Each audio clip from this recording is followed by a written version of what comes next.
Explain to me what IRR is in one or two lines in English without doing the mathematics. Explain to me what IRR is. Not FIR, but IRR. You prefer FIR or IRR? Which one? Okay, tell me what is IRR? IRR is the internal rate of return. Is the internal rate of return then?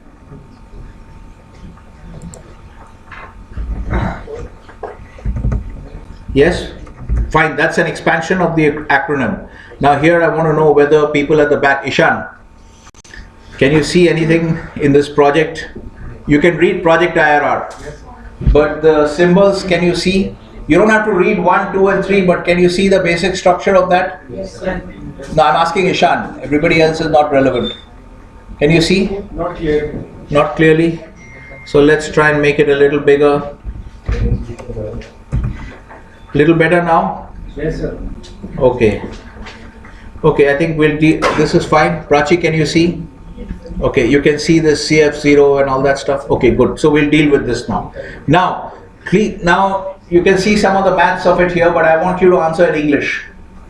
Give me in 1 or 2 English sentences what is meant by what is IRR? Internal rate of return. You gave me the expansion, but now explain to me in English. I don't want to deal with maths. You already have a mathematical clue already in front of you, but I'm just asking you. But this also you should remember in your head that this is what it is, right? So who else? Satyam, are you going to help us? Is my question clear? I just want to know in 1 or 2 English sentences. Tell me what is IRR, other than the fact that the expansion is internal rate of return. But 1 or 2 English sentences. Or let me make it even easier. Explain IRR to me in terms of NPV. 1 minute, quiet guys. Nikhil is getting another shot at it. Is my question clear? Explain IRR to me in terms of NPV. Is the question clear? Okay. Yes?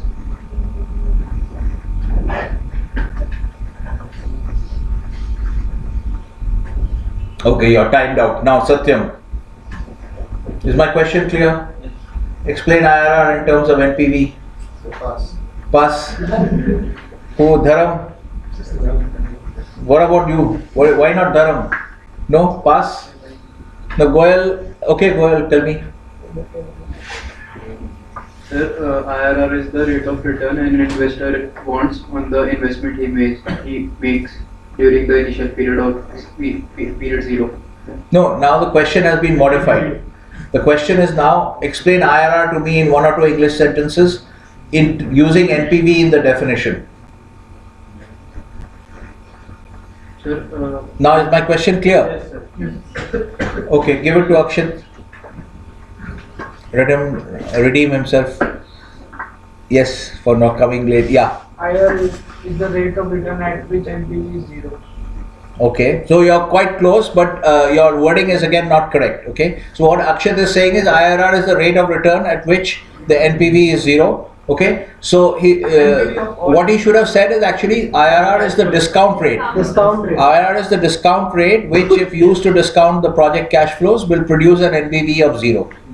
Is this correct? That is what you should have said. Okay, so it's not rate. So and then eventually you look at that as when you do the IRR calculation, you see the rate of return. But actually, what you should have said, that you should have used the word discount rate and the project cash flows. So you should have referred to the project cash flows or any assets cash flows, which if discounted at the IRR, that will produce an NPV of 0. Is everyone clear now? Yes, sir. Okay. So now we can see clearly that at least 2 or 3 students are not. At least 3 students are not clear about this basic stuff, which I'm sure would have been covered in FM1 and FM2.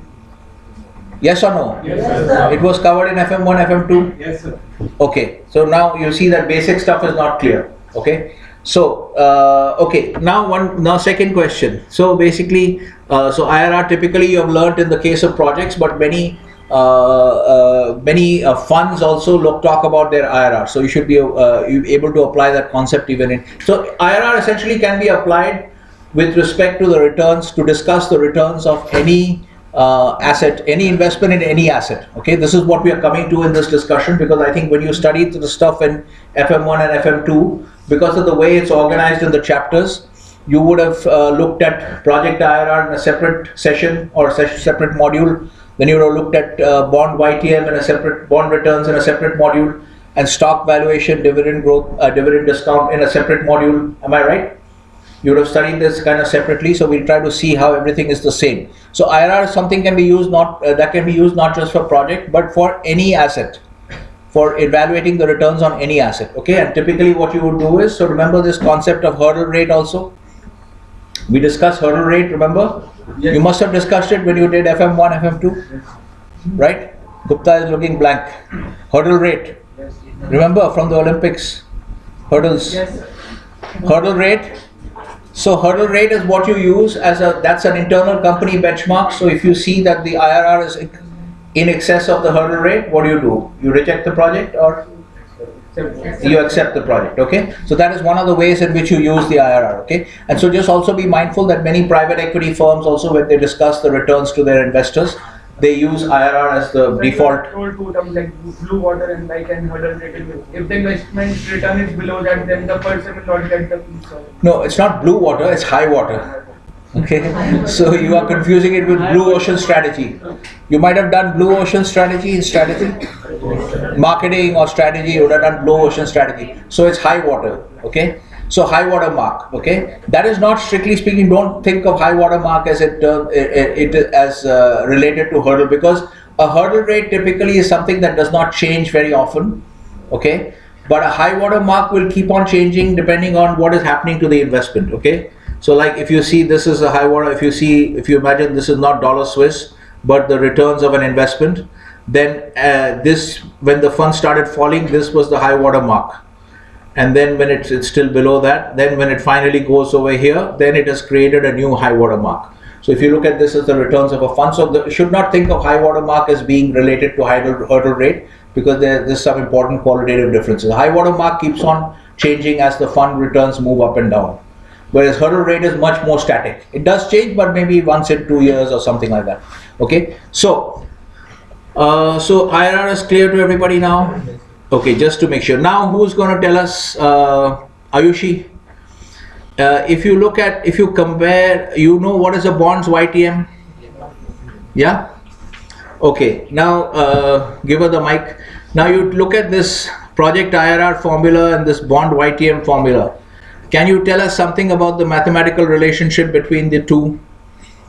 Sahil Goyal is not allowed to answer this question because we have already discussed this question. Okay? Is my question clear, Ayushi? What happened? The top formula?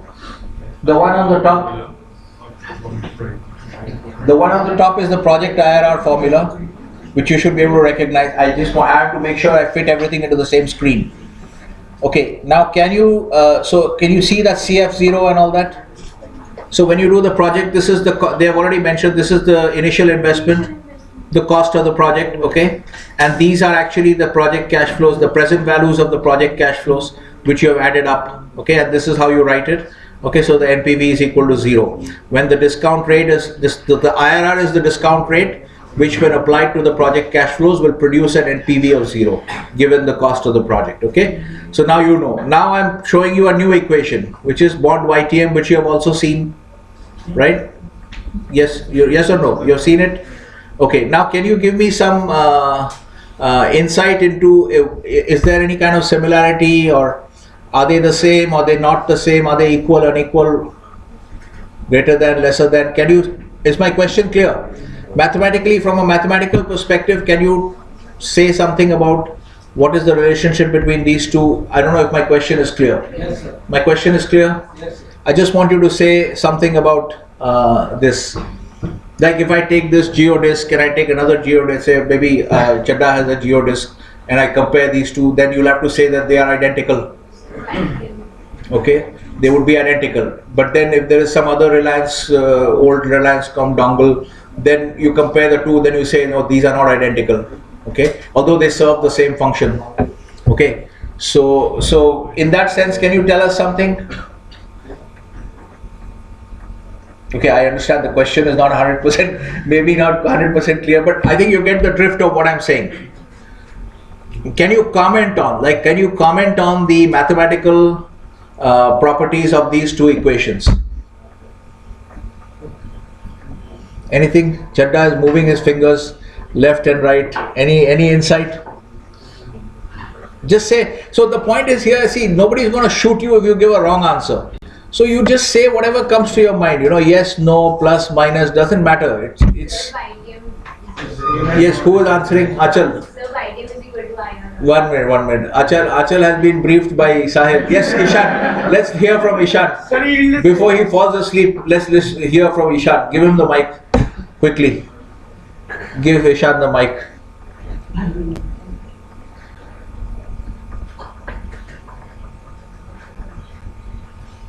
Yes. Sir, in this YTM is equal to IRR. YTM is? Equal to IRR. Okay, why? Can you explain to me a little more clearly? Input is equal to output. Which is input and but here I see a problem here on the LHS. I see a 0 over there. That means you are comparing these two, right? 1 minute. You are comparing this thing here, this first equation here with this second equation here, and they are saying the same, right? But I am a little confused because in the first equation I see that LHS equal to 0. Here LHS is equal to 0, but here LHS is not equal to 0. It's bond price, which is the market price of the bond. So it can't be 0. I mean, it can be 0. The bond has gone to totally worthless. The company has defaulted. But normal bond price will not be 0. So this is some. I understand what you said. You said that they are the same. Inflow is equal to bond price. Inflow is equal to bond price. Okay, I get that. You're talking about the second equation. Now, why does that? Your first statement is that the two are the same. IRR and YTM are same. Same. Okay. Here you have said about the second equation. You're making a comment that the inflow is equal to bond price. Okay. The correct way to, I understand what you're trying to say, but the correct way to have said that would have been that the present value of the returns from the bond. Okay, the present value of the returns from the investment in the bond is equal to the bond price, okay, which is the market price of the bond. Is this clear? LHS, that's what you should have said, but I understand that's what you meant. Okay, now, but I'm still confused because here the bond price is on the LHS, there's some bond price which is some positive quantity, but here the LHS is 0. So why are you saying what you're saying? Are you following what I'm saying? Yes. Yeah, now explain clear up my confusion. You're proceeding okay. I understand the first part of what you said on the second equation. Now, I gave you my confusion. Now, please clear my confusion.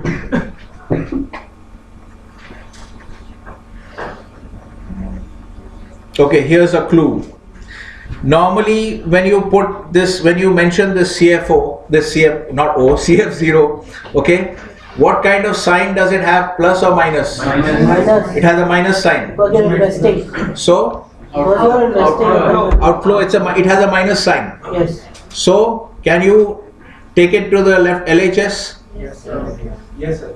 Okay, so if you take it to the LHS, then they start looking similar. Do they look similar now? If you imagine that we take the CFO, not the CFO, but the CF0. We take the CF0 because it has a negative sign. It has to have a negative sign because you can't get you're not going to get paid to, get given a project. So whoever makes the project for you will charge you money. So this is shown as a negative sign. So we can take it to the LHS. Now if we take this to the LHS, Himani, are you following? Yes? Are you following? Okay. So now if we take it then to the equations, do the two equations look similar? Yes. Yes or no? They look the same?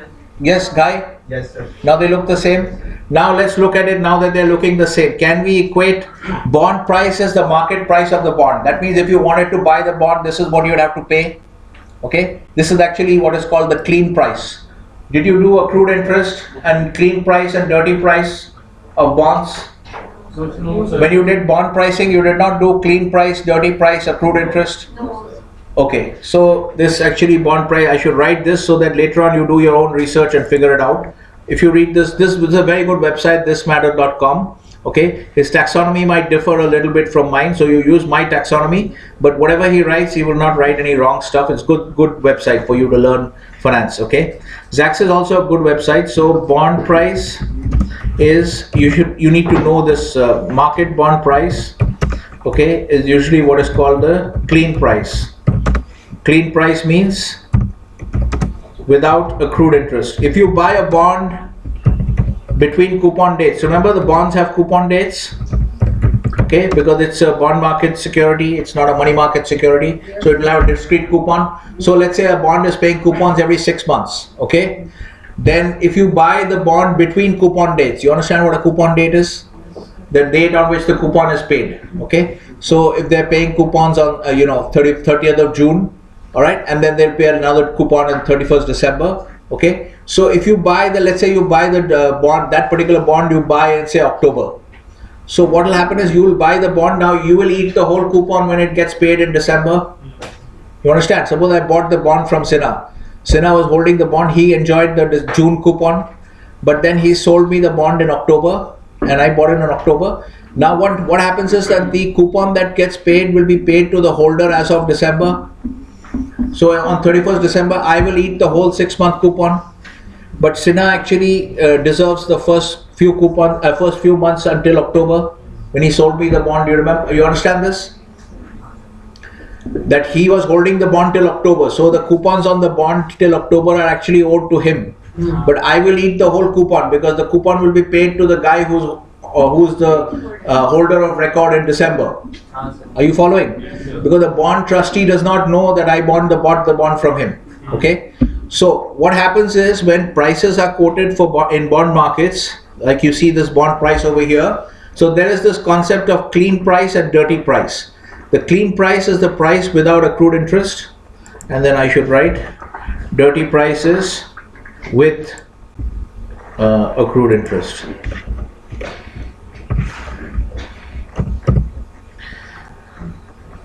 Okay, so what will happen is dirty price is with accrued interest. So what will happen is, suppose the bond price is, let's say the bond price is let's say $102, okay, and let's say the accrued interest between June and October is, let's say $1.5, okay.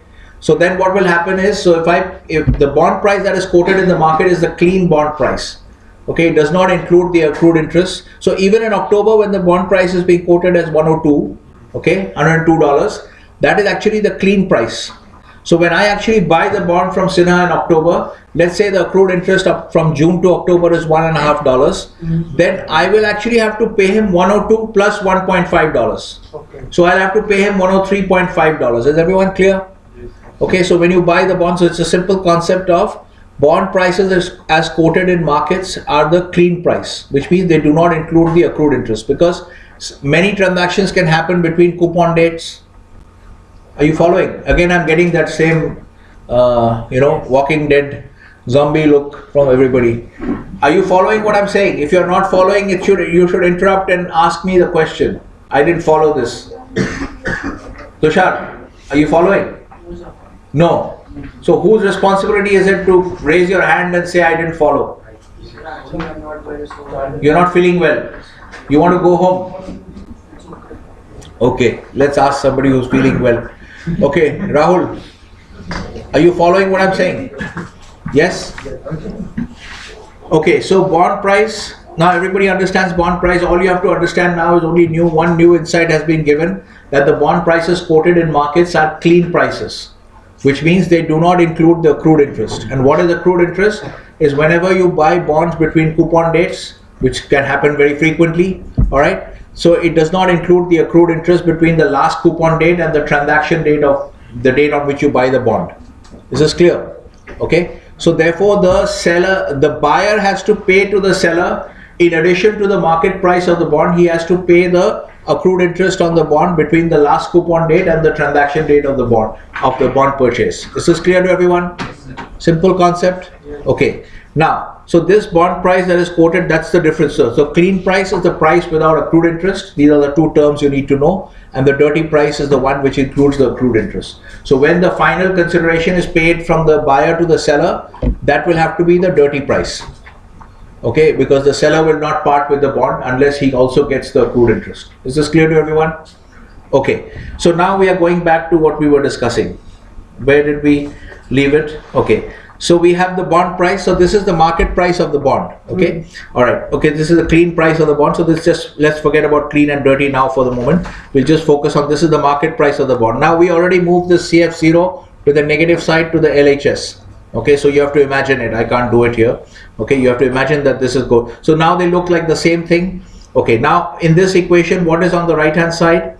So on the left hand side in the second equation is the cost of investing in the bond. Is it fair to say that? Is the market price of the bond, is the cost of ignoring the dirty price aspect of it, is the cost of investing in the bond. Okay, now here on the left hand side we have brought this here. Can we say that here also on the LHS we have the cost of investing in the project? Yes, Pranav is not convinced. My first statement, you agree? Bond price is the cost of investing in the bond. Now, in the first equation, I brought the CF of 0 to the left hand side because it has a negative sign. So now can I say that the first equation also in the LHS is showing you the cost of investing in this particular project? Yes, sir. Is that fair? Yes, sir. Okay. All right. Now on the right hand, now let's go back to the second equation. What do we see on the right hand side? As Ishan pointed out, we see the present value of the returns from that particular bond, from investing in that bond. Is that clear? Okay. Now what we go here, because remember this has moved to this side. So here what do we see in the first equation on the right hand side? Yeah. First ever cash flow is now No, I can't hear. Somebody is speaking in Hindi. I can't hear, but it's not loud enough. Sir, what will be the cash flow of the first year from the This foreign cash flow. invest from the? Is it only the first year? Sir, if you are asking for All just years. All years. All years. period. Yeah. So again, can we say that the right hand side of the first equation is also showing the present value of the returns from investing in the project? Is that a fair statement? Yes, sir. Okay. So then can we see that IRR and YTM also. YTM, I was going to say MTV. Okay. So IRR and YTM are can we see that mathematically they are the same?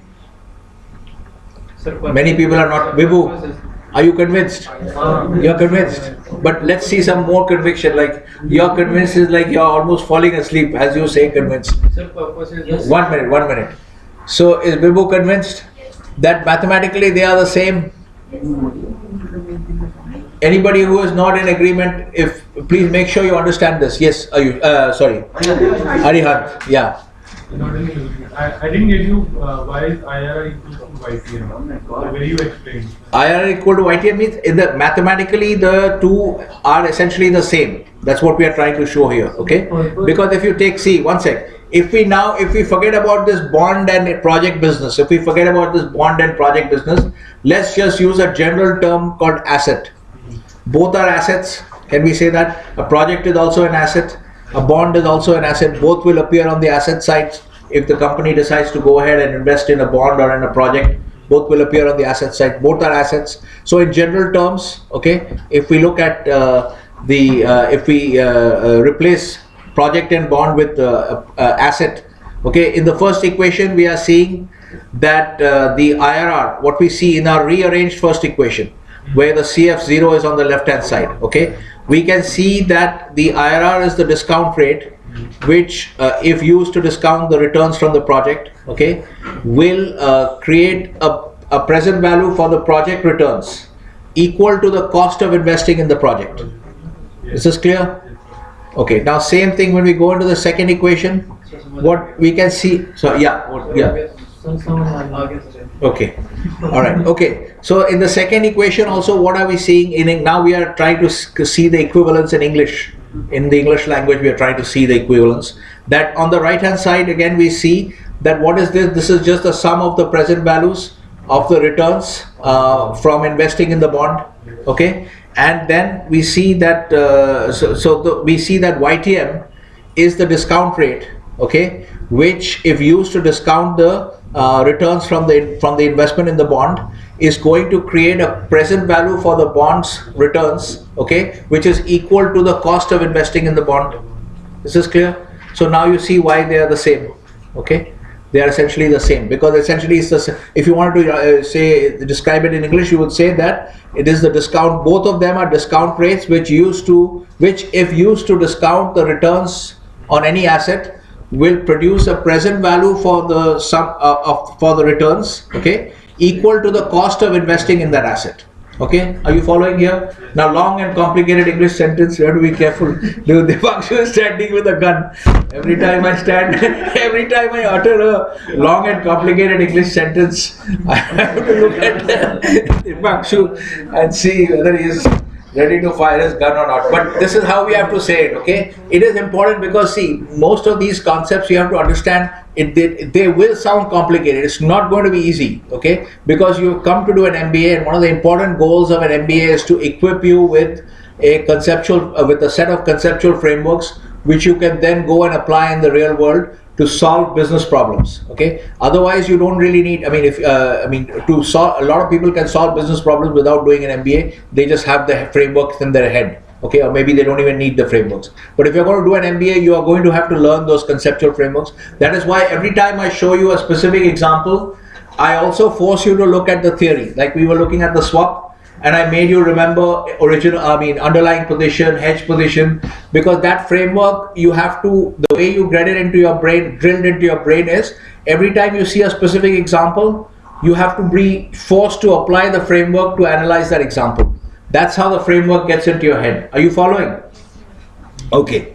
All right. So we have understood this point. Hopefully you've learned something, because I don't think everybody was clear about this in the beginning, right?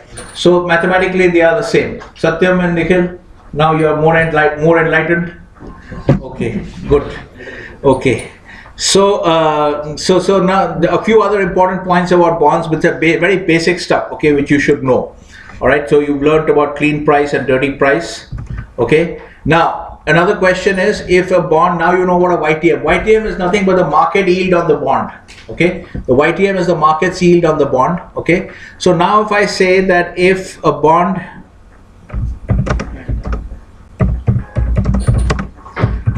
you know what par value is?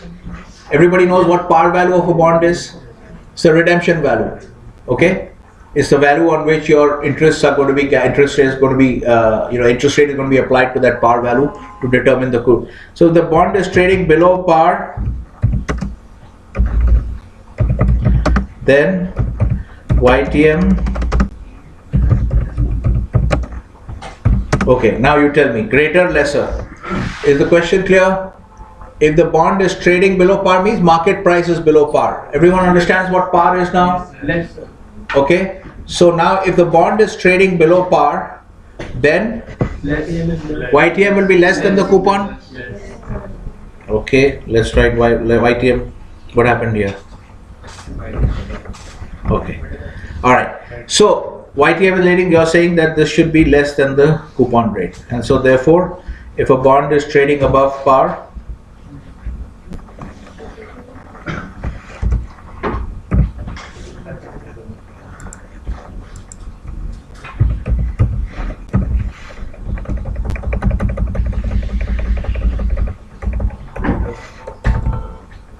then therefore this should be greater? Yes. Okay, everyone is in agreement with this? Okay, just think about this. If a bond is trading above par, okay, what does it mean? The YTM is the market yield, okay? The YTM is the market yield. Let's put this here.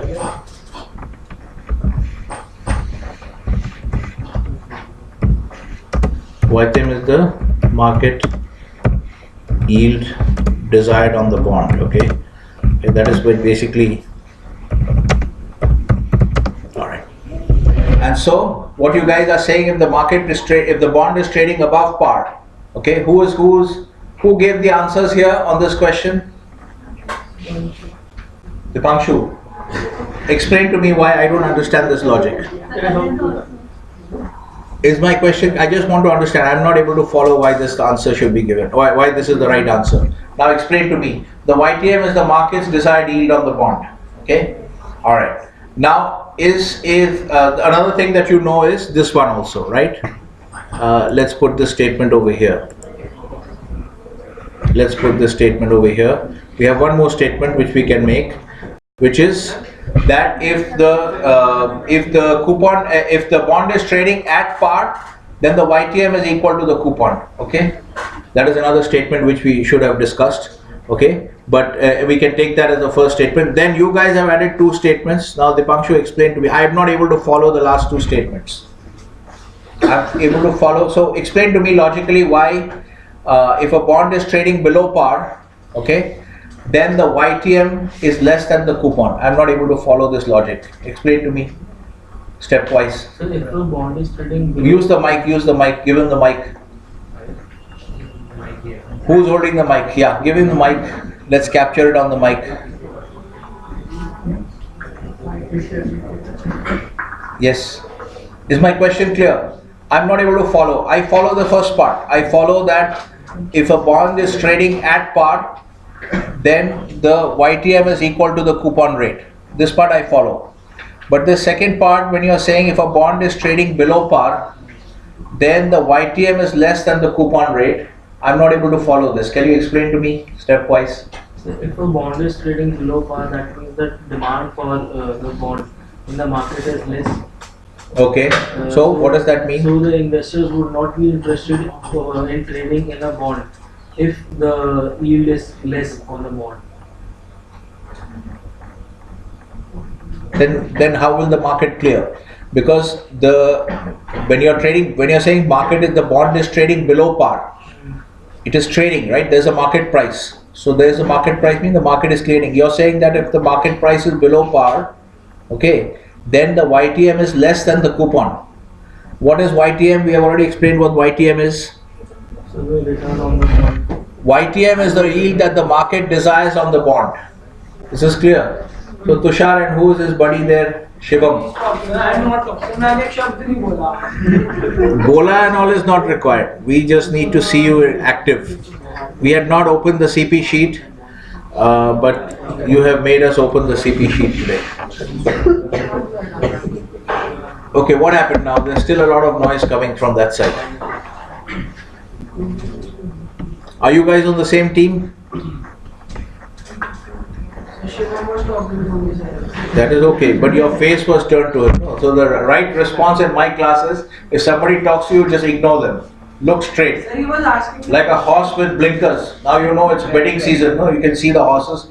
You just, horse with blinkers, look He straight. was asking the question. I'm not interested in what he was asking the question. What he was asking. Okay, this is Archer's team. You're ratcheting up your scores. Okay, now where is Shivam? Shivam is in Kriti's team.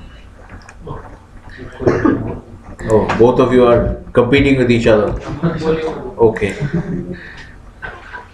Alright, okay. Alright, let's go back to the problem. So is my question clear? I understand that if the bond is trading at par, then the market price is equal to par, the par value of the bond. That means that the YTM and the coupon are the same. Now we are talking about a first situation where the market price is now everyone follows this. A bond is trading below par means market price is below par. Is that clear to everyone? Do I need to write that? Yes or no? No, sir. Okay, this is clear.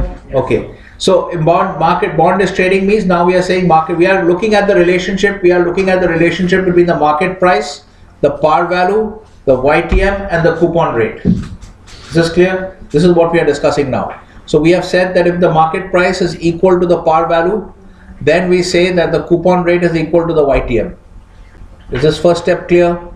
And we also know that other thing to understand is that the YTM is essentially the yield that the market desires on the bond. Okay, so now if you see that a bond is trading below par, now and you're saying that then that means that the YTM is less than the coupon. So I'm not able to follow this. Can you explain to me For stepwise? example, if there is a bond, 8% US dollar bond, right? So the coupon rate is 8%. Okay. Now the market has But I'm not justified. feeling well. Okay, go. Now the market has decided that the rate is 6.5%. Let's say. So the coupon rate is 8%. Yeah. And you're saying that let's say the market has decided the YTM is 6.5%. 5%. Okay. So in that case, the bond will be traded below par because the returns are not the returns are not expected by the market that it will be what the coupon rate is given. Anybody else? Is anyone convinced by this example given to Shivani? So the sign should be opposite. It should be the opposite of what you guys have said? Yes, sir. Okay, now explain it. Shivani will explain to us why she doesn't agree with the Pangshu. Practice when you go to, you're going to HDFC Bank. Yes, sir. So you have to explain to your colleagues in the bank. Imagine that you're explaining to your colleagues in the bank. Now explain it. So for example, the market price, like the par rate of the bond is 100, and we have purchased the bond below the par rate, that is 90, for example. And the coupon rate is 10%, Okay. and we'll get the coupon like for the at the par price, that is 10 rupees Okay. of the 100, 10% of the 100, and we purchased the bond for the 90 rupees. Okay. That is we are getting more for our investment. Correct. Therefore, Okay. the sign should be opposite. Okay. Correct. So Shivani has given the correct answer actually. That so she has given a very good explanation also. 10%, and you're saying let us whatever it is 8% or whatever it is. Okay. If the market rate is 8%. Okay. So this should be then actually the YTM here. The example that we should give is that over there you said okay, I'm not giving the example correctly, but obviously what now you understood what she said. Let's keep that. Obviously this has to be, if bond is trading below par, okay, then the YTM should be something like 10% and the coupon can be 8%. Okay.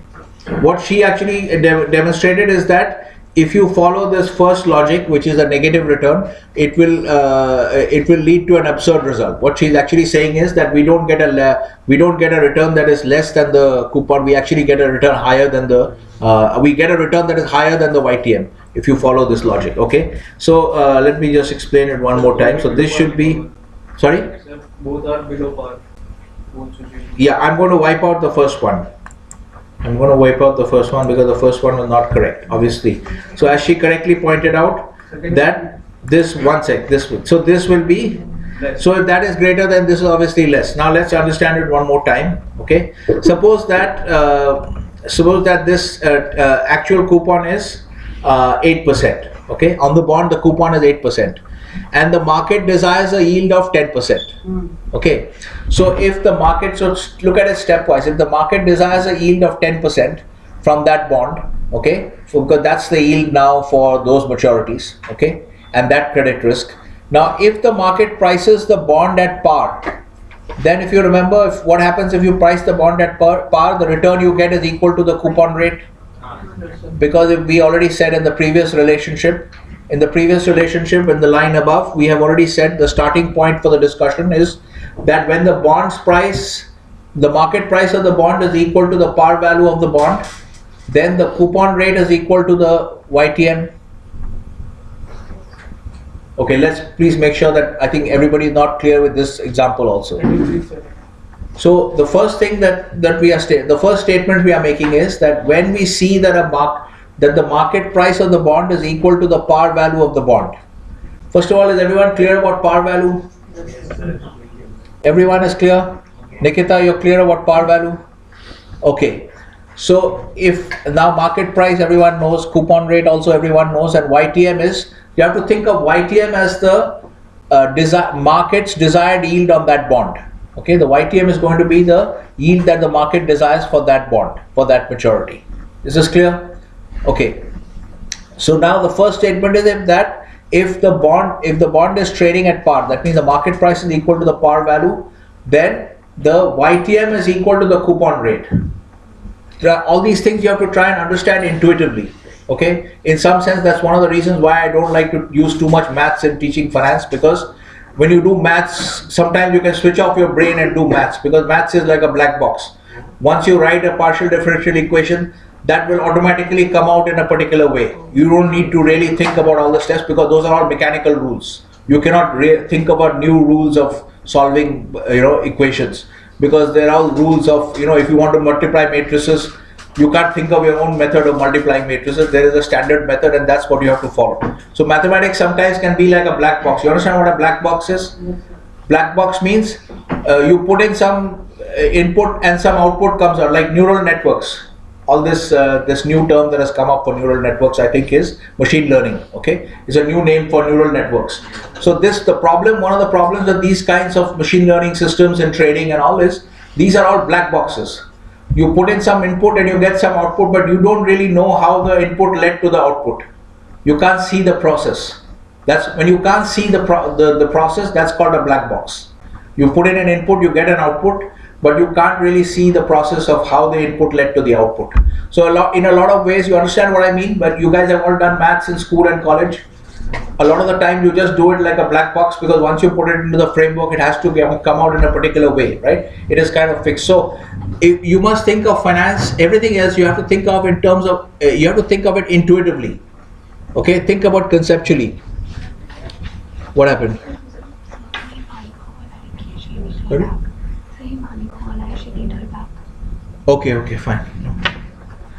All right, okay.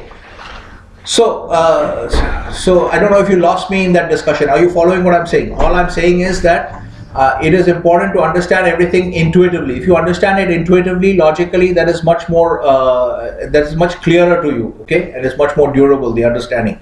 So the first part is clear. That is, if you have any problem with the first part, understand it logically why it should be so.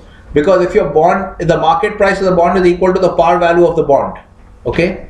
That means we are saying that the market's desired yield on the bond is equal to the coupon rate on the bond, right? Because if you buy the bond at par, what will you get? If the bond's coupon is 8%, Only coupon. then you'll get the 8% plus you'll get the principal also, right? So you will realize a 8% return on the bond, okay? If you buy the bond, if you just think of it as a 1 year, if you think of it as a 1 year debt instrument, to make it simple, think of it as a 1 year fixed deposit kind of thing. Your coupon rate is 8%, you will realize 8%. If you invest at 100 rupees at 100% of the deposit value, you will get a return of it, the same return equal to the coupon rate. Is this clear? The first statement, I need to get a... Yes, sir. Okay, so give me that so that I can move to the next step. Now, my problem is I can't, unless I get a convincing response from the class, I can't move to the next step. Okay? Sir, Yes. but if a person has purchased the bond on par and now it is At par. We don't say on par, we say at par. and now it is trading below par. He has purchased at par and now it is trading at below par. So sir, then YTM would be less than the coupon rate.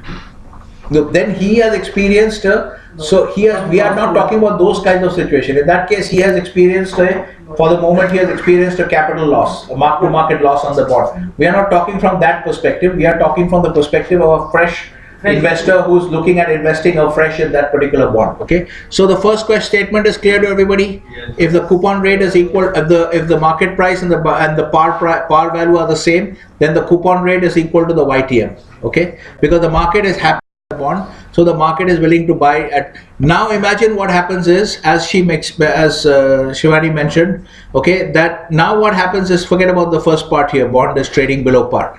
Now imagine that the market's desired yield for the bond goes from 8% to 10%. Okay, earlier it was both 8%, so it was trading at par. Now imagine that the market's desired yield on the bond goes to 10%. So market requires a 10% yield for those kind of bonds, for that maturity. Now how will the market, think of it this way, if the market still buys the bond at par, if the market price is still at par, that means people are still buying the bond at par, then they will realize only an 8% return. This is clear, because there's the same thing, say market price is equal to the par price, par value. What? Responses are not Nakpal. What is your phone saying? Below par or above par? Your phone is above par, I'm sure. Okay, now please concentrate on all this stuff, okay? Because otherwise, what's the point of doing the class if people are not able to follow this kind of basic stuff, which you should have already done in FM1 and FM2, okay? All right, guys, please pay attention now. Okay, if at any point you don't follow, your responsibility is to raise your hand and ask a question, okay? Like somebody asked a question, one or two people have asked questions, okay? So now think of it this way: why will the market price fall below par when the YTM rises above the coupon rate? Because see, if the YTM has risen above the coupon rate, which means that the market wants to realize a yield of 10% on this bond, which is paying an 8% coupon. Okay. Now, when you buy the bond, can you change the coupon? No, sir. You can't change the coupon because it's already been issued, right? So the only thing you have to play with is the price. There are only two ways you realize the return on the bond. One is the coupon payments and the other is the principal. Okay, either you buy it above par and you lose on the principal, or you buy it below par and you gain on the principal. So as the example that she gave, that if you buy the bond at 90% of its par value, then you will get some price appreciation, because eventually the bond, if there is no default, the bond will redeem at 100% of par. Okay, so therefore think of it logically now, why the YTM, if the YTM rises above the coupon rate, then the market price will have to fall below the par value, because that is the only way that YTM can be realized by market investors. Because see, think of it, everything starts with the YTM, because the YTM is the market interest rate. Okay, so you issued a bond with the 8% coupon. Okay, when you issued it, the market YTM was also 8%. Now, because of certain world conditions, maybe inflationary expectations, target real rate of return has gone up. Okay, credit spreads have gone up. Okay, now the YTM has risen to 10%, but the coupon cannot be changed on the bond. Okay, so there are only two ways for a bond investor to make sure that he realizes a 10% return on a bond which is paying a 8% coupon. Okay, there's only one way left now. The bond is paying a coupon of 8%. If he buys it at par, he will get only an 8% return. Is that clear? Now, how will he make sure that his return goes to 10%? He will have to he will have to buy it at a price below par, so that the price appreciation from his market price to the redemption at par will provide him the extra return to take him from 8% to 10%. Is this clear? Now you are following? Arihant is still not convinced. Yes or no? Are you convinced? Not fully, But think of it this way. See, there are only two ways you can squeeze a return from a bond. Either from the coupon, okay, or from the price appreciation. Okay, if you take a purer form of a money market instrument which doesn't even have a coupon, that gives you a clearer view of the fact that there the return is only from the price appreciation. Okay, so now if you go into the world of coupon instruments and the bond market, now you have two ways to make a return on the bond, either from the coupon or from the price appreciation. Okay, so here you can't do anything about the coupon because it has been set at 8%. So if you buy it at par, you are only going to get an 8% return, but that's not good enough for you because you want a market rate of return. So the market rate of return has now risen to 10%. So what option is left to you? There's only one option left to you. You tell the guy who's selling the bond that I am not going to buy this bond for par. I am going to buy it at a discount to par value, and I will adjust the discount to ensure that I get a return of a YTM of 10%. So I have to buy it at a price below the par value, so that extra appreciation from the market price at which I buy to the par value, that appreciation will compensate me for the shortfall in the coupon relative to the YTM. Is everyone clear? Yes? Yes? You're saying clear? No, what is Shivani? Shivani is saying something? Okay, I thought I heard a female voice from that side. Okay, alright, okay. So is everyone clear now? Are you following this logic? Think about it intuitively and then it'll easier to understand and it's also easier to retain. Vibhu, you're clear? Okay, so therefore the thumb rule, so we are deriving many thumb rules, but you should know how to, if you forget the thumb rule, you should know how to work it back logically. Right? This is how you should work it back logically. So now obviously, since this is, then the YTM will be greater than the coupon rate, okay?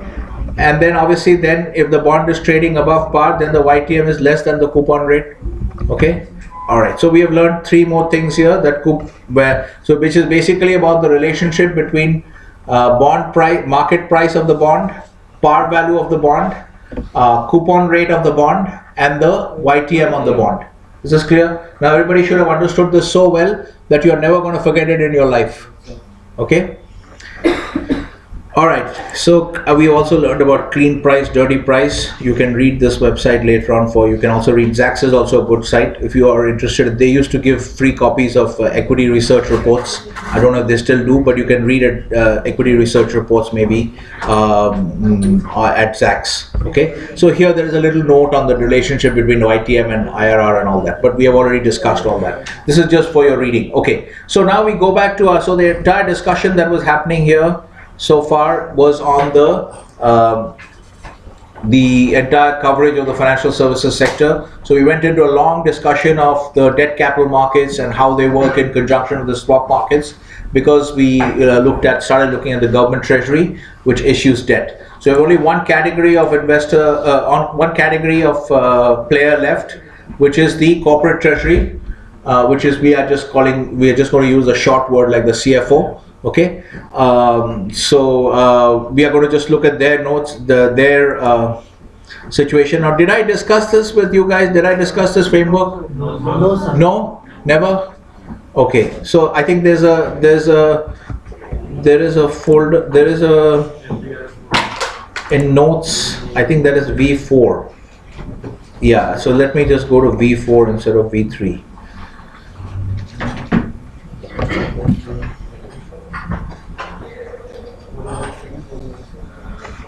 Same concept. So this we will go through very quickly because we have already. Okay. So I did not discuss this with you, but this is nothing. This is just a framework which shows you that it tries to show you the objectives, firm objectives versus the CFO and the role of the CFO or the treasurer. Okay. So now look at this. Let me just delete this one. This is version 3. Okay. All right. Now here, what we have is very simple. I'm just going to try and go through this very quickly. You can study it later on your own and just get a feel of it, which is just meant to show you what happens in a treasury. Okay. So here you see the firm. What I'm trying to show here is that every firm is lost between. Every firm is caught in a tussle between trying to make a return. Okay, and these are all for-profit organizations. They are caught in a tussle. What it's trying to show you here is that the competing objectives of the firm. On the one hand, it has to grow earnings.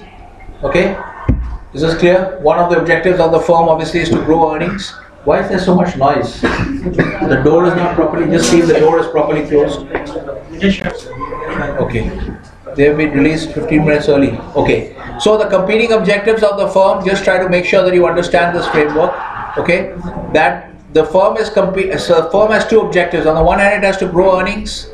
So to grow earnings, it has to do what? Increase risk or reduce risk?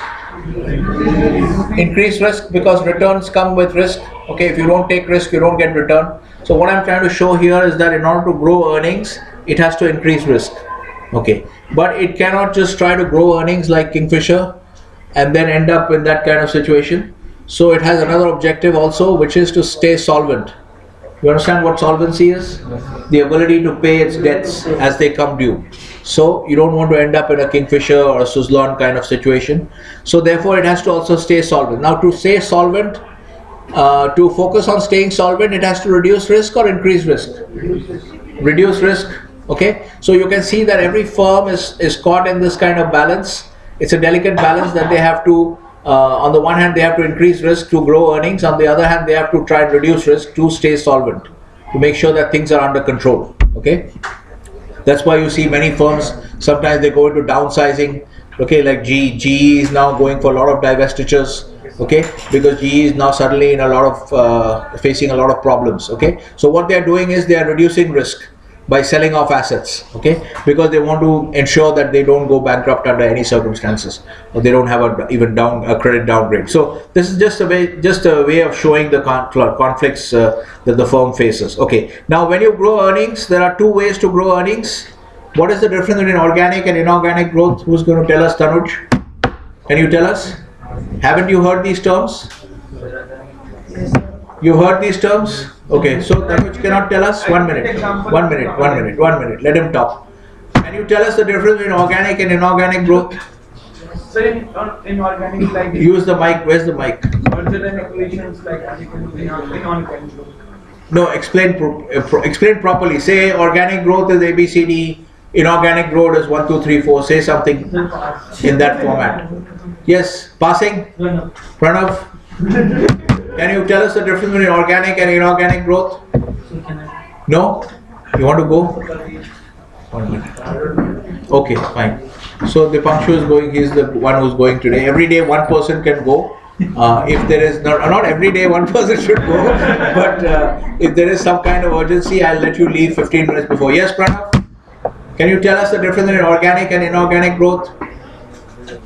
You guys have studied it? No, sir. Some are saying yes, some are saying no. You have studied it? Why can't you answer? Akanksha, help us. Give her the mic. Give the mic to Akanksha. Be quiet, everybody else. Yeah.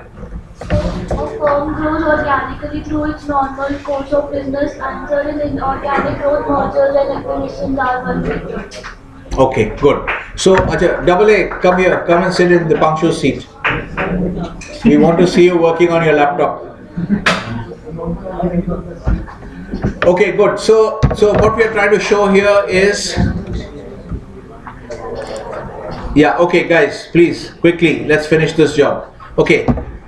So as Akanksha explained, in organic growth, what you have to do, what you have is you just grow by expanding your own operations. Okay. So like if you think of Cafe Coffee Day, setting up new outlets. Okay, as long as they are all CCD outlets that they are setting up, that is an example of organic growth. They are setting up new outlets in new locations. Okay. Now, if Cafe Coffee Day buys Costa Coffee, that Costa Coffee already has its own set of outlets. Okay, so that is an example of inorganic growth.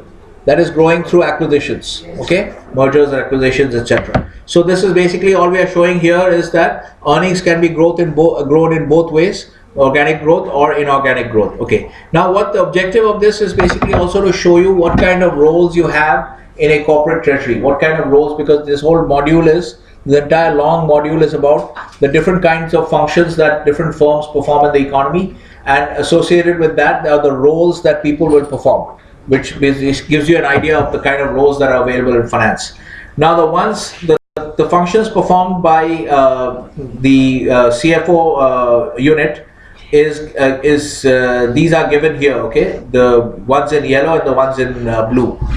There is cyan over there. Okay, so now that coloring, the blue coloring there on tax, legal and regulatory is because MBAs normally don't get those jobs. Okay, those jobs you have to be either a lawyer or an accountant, which is a separate professional degree. So normally MBAs don't get hired into those functions. So these are through this portrayal of the firm and its conflicting objectives, you are seeing the role of the CFO. Okay, so what the CFO does is, one, obviously on the stay solvent side, it takes care of all tax, legal, regulatory matters. Okay, all these things, but these jobs are not given to MBAs, they are given to professionally qualified lawyers, accountants, etc.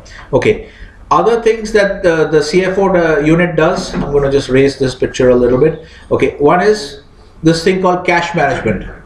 Okay, cash management essentially is, it will focus more on the solvency side. Cash management essentially means all kinds of stuff like, have you heard things like pooling? Have you heard of things like pooling? Cash pooling, where you have multiple accounts and you try to arrange the money into one account. Okay, so these kinds of things, there are many ways to optimize your cash flows, because your business units are throwing up cash flows. Some are throwing up cash flows, some are sucking up cash flows. So managing all the movement of cash, there's a lot of optimization that can be done here. Okay, so what is happening here? There's some activity going on here between all the heads which are down. Ria and who else? Who is next to Ria? Ridhima. Is there some activity going on? Okay. All right. Now let's focus on understanding this. So cash management is one of the important roles of the CFO. Okay, optimizing all the cash balances. Okay. The second is risk management, which you have an understanding of already from your project. In the previous, you have an understanding from your IFM project. What is involved in risk management? Clear? What? I seem to have lost everybody here. Are you following what I'm trying to show you here? Yes, sir. Okay. All right. So risk management, the role of obviously risk management is more connected to which one? Staying solvent or growing earnings? Risk management as a function of the CFO of the treasury. Okay, let's call it the treasury. As a treasury function, risk management is one of the treasury functions. Okay, that is related to which of the goals of the firm? Staying solvent or growing earnings? Staying solvent, obviously, because if you don't control your risk, if you like what you guys did in your project, if you are holding a bunch of inventory and then you don't manage the risk on the inventory, all commodity prices fall, then your copper inventory, oil inventory, gold inventory, everything will suffer massive losses. Then your accountant will come and say you have to do an inventory revaluation and you will have to show that loss in your P&L, right? So you will have a big problem in your reporting, right? So you have to manage the risk, so that is related to solvency, okay? So therefore risk management is a very important function of the CFO, of the treasury, okay? So these are the functions of the firm as related, so these are the functions that the CFO does, the treasury does, cash management, risk management, and then of course the most important function, which is capital raising, okay? That is the most important function of the treasury, which you already have a feeling for now. You have a good understanding of debt markets, and you can see how when we were looking at debt markets in connection with the swap markets, which two functions were being combined. These things in yellow and green and yellow and blue, these are all the functions of the treasury, okay? So my question is, capital raising you understood. When we discussed debt markets, we were talking about capital raising. Is that clear? Okay, we were talking about the capital raising, the most important function of the treasury by far, capital raising, okay? So now when we were talking about debt capital markets and the use of interest rate swaps and currency swaps in connection with debt issues, which two functions of the treasury were being discussed? Is my question clear? With reference to this framework, which shows you the functions of the treasury, okay? When we were discussing debt capital markets, the debt issuance, remember we discussed all these bond issuance, FRN issuance, combining it with interest rate swaps to achieve the desired liability profile. Do you remember all that? So when we were discussing those transactions, which of the five functions shown in this diagram, there are 5 functions of the treasury shown in this diagram, which of the 2 functions were being discussed in those discussions? Okay, maybe the question is overcomplicated. You still don't understand the question. Okay, let me give you the answer. The answer is, I was trying to show you the combination of the capital raising function with the risk management function. Remember, because when we discussed that particular case of a company, the XYZ Corp, which is a British company, which is only able to issue in floating rate dollars, but it does not want to have floating rate dollar debt because its revenues are all in sterling. So therefore what it did was it issued debt in floating rate dollars and then did a cross currency IRS, converting that liability to a net liability of fixed rate sterling. You've forgotten all of that? No, sir. What? Forgotten or not forgotten? Yeah? What? You remember? Everyone has forgotten. Everyone else, Vibhu also remembers. You don't remember? Good Lord. Okay. We just did that in the last class. That's the one where we took such a long time to explain that. Now everybody's forgotten the transactions. You remember that chart where we had a dollar? Is anyone able to remember except for Sahil? No one remembers. Now you remember it. Okay. So all I'm saying is, okay, maybe this is overcomplicated, but again, you have to understand these things conceptually. They may look like they're overcomplicated questions, but this is the kind of this is the way that you have to study finance as an MBA student. You have to know the theoretical frameworks. You need to know the right terms that you have to use. Okay, so that when we were discussing that kind of a transaction, we are actually looking at the 2 important functions of the treasury, which is capital raising and risk management. You understand why that swapping into fixed rate sterling is a risk management function? You understand that now? Because it is a form of hedging. So hedging falls under the risk management function. So now are you able to follow what I'm saying? That when you are issuing in floating rate dollars, everyone is looking at the clock. Now I'm already counting like 5-6 faces who have looked at the clock. Okay, that clock is 5 minutes fast. Okay, so all we are saying is that if we have now, Tanuj is already getting ready to leave. Okay, packing. So all we are saying is that when you are discussing a debt market issue, debt capital markets issuance along with a swap, okay, for a non-financial corporation typically, most of the time, you are actually looking at how the capital raising function and the risk management function are being combined. because we looked at that company, which is a sterling based company. Let me just pull up the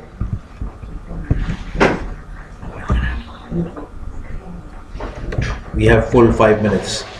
I don't want to recap. You have a class after this? Yes.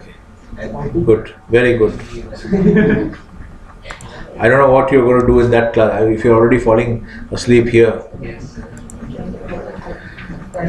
But your energy levels are very low for such young people.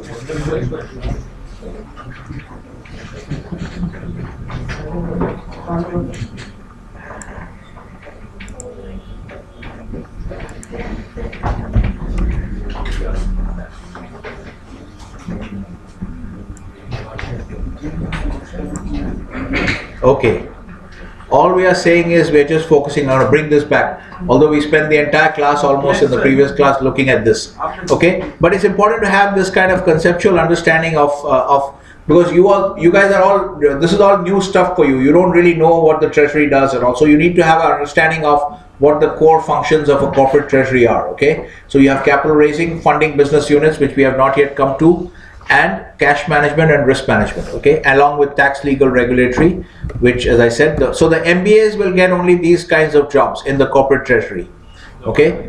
MBAs will get these kinds of jobs in the corporate treasury, okay. So now let's look at this. What were we saying? So everyone is clear that capital raising, you understand what is meant by capital raising? Going into the ECM and DCM and raising money, okay. All right. So what we are saying is, when you see a corporation doing this, that this XYZ Corp, a British corporation, please focus, guys. I want to see focus till the last minute, okay? So if I can sit here and holler for 1.5 hours, you guys, which are like, you're like less than half my age, I think. So you guys can at least have that much energy, like concentrate on what is being taught. Okay. So when you see this kind of transaction where XYZ Corp, being a British corporation with sterling revenues are only in sterling. General risk management principle is you should match your revenues with your expenses. The currency, there should not be a currency mismatch between assets and liabilities. That is not always possible, but that's the desired outcome. Okay. So prudent risk management principle. So when you see a company has being forced to issue in a US dollar floating rate segment of the debt market, although it is a sterling-based UK corporate with revenues only in sterling, what they do is they combine the FRN issuance in US dollars with a cross-currency IRS, sterling dollar cross-currency IRS, to convert their net liability. The effective liability becomes fixed rate sterling because these two cash flows will cancel out. They do a swap with stand chart. Forget about the left hand panel of this chart. Okay, this we are only concerned with this stand chart and XYZ Corp, this part. Is this clear to everyone? Yes. We already did this earlier. Now you bring the other conceptual art for it. These are two important functions of the treasury: raising capital and managing risk.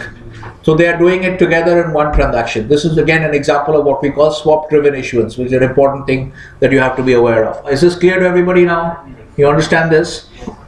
Okay, so the last part now, you can see how your program has trained you for some of these roles. Okay, now capital raising, risk management, you have some idea about these things. Cash management, we didn't really focus on much. But then funding business units. You remember you studied capital budgeting in your FM1, FM2? All this project appraisal, IRR, all this stuff, NPV, IRR, project analysis. That is all related to this function, funding business units. Because if you're a big corporate, you'll have a central CFO, treasury, which will receive the proposals from the different divisions, and they will see which proposal has a positive NPV, which has a larger NPV. Then they will give that as a priority allocation for funds. Is this clear?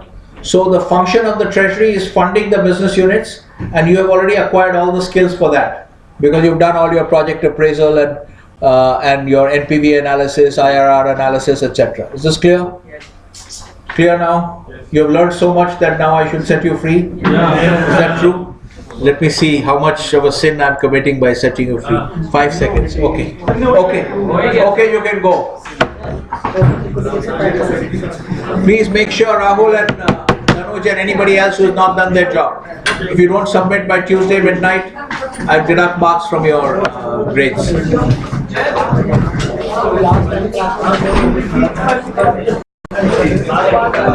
काम करना है इसका